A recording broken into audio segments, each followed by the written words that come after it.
Welcome back to Unwrapped. I'm Marc Summers, sampling some snacks at the food court. But right now, we're going to take the phrase literally and head to food court where different foods are constantly being judged. So check out what it takes to do well.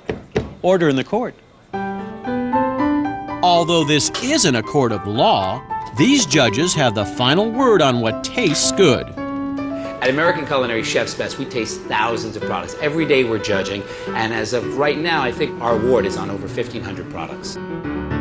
The Chef's Best Award goes to the best tasting product in a specific food category.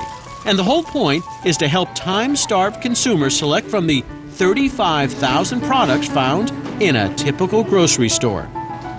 We have less than 12 minutes in a grocery store, and we spend less than 12 seconds shopping a brand. So the easier we can make it for consumers to go right to the products that are best for them to bring home, the better off they are.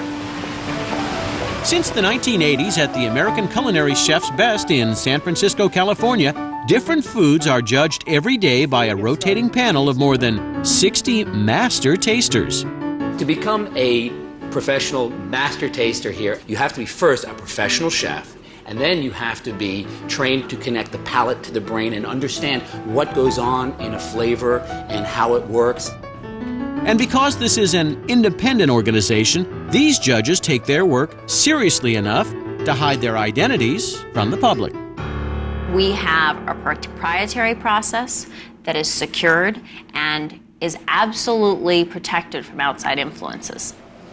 Today, peanut butter is on the menu, and a wide array of brands will be part of a blind taste test. Our culinary team puts together the samplings, and those samplings are identified only by a 3-digit number that's random, and those samples are brought to us in very nondescript containers. All packaging is removed. Once samples are passed out to judges, a moderator helps them decide what attributes make the perfect peanut butter. So we want smooth, we want sticky, we want creamy. And judges must eat their peanut butter like people do at home, on bread or right off the spoon. Then, in a matter of bites, each judge reaches a verdict on a particular product.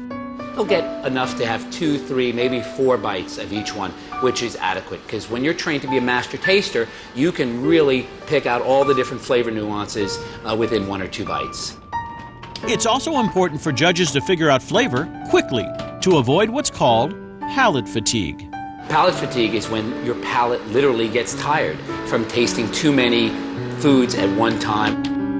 And these palates need to follow strict rules to stay in shape. We call it buffing your buds. There's no coffee, there's no cigarettes, there's no alcohol prior to tasting.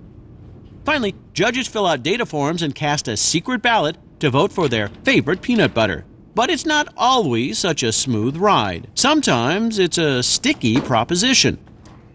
Now, sometimes when we're judging, there may be one judge who doesn't agree or is an outlier, as we call it, where everybody feels this one product is head and shoulders above the rest, and this one chef thinks the other way. Eventually, the moderator brings judges back to their original definition of good peanut butter, and soon, a clear winner emerges. Do we agree that 688 is the higher quality sample based on our definition? I think so.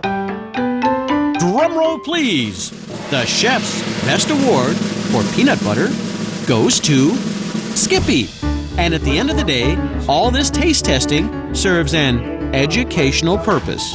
Food is the 3rd largest expenditure of the American consumer, and yet if you think about it, we spend far less time ever researching than we would houses, furniture, cars, everything else we buy out there.